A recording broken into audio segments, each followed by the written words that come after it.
Dios esta oportunidad que Él me da. Verdaderamente no pensé que me iban a dar lugar, pero el Señor hace como Él quiere. Bendito sea el nombre de Jesús.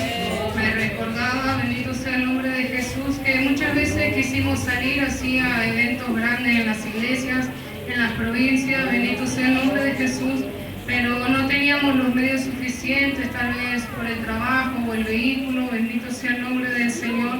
Pero llegó el momento que Dios nos dio esa bendición de poder ir a compartir con los hermanos, poder venir aquí, bendito sea el nombre de Jesús. Porque dice su palabra que todo tiene su tiempo en esta tierra. Alabado sea el nombre de Jesús. Y llegó el tiempo tal vez para nosotros de poder compartir, y así también, hermano, va a llegar el tiempo de tu victoria, bendito sea el nombre de Jesús. Y dice, noche van a caer las cadenas. Santo es el nombre de Jesús. Dios va a traer victoria al pueblo, bendito sea el nombre del Señor. Solamente voy a alabar el nombre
a continuación.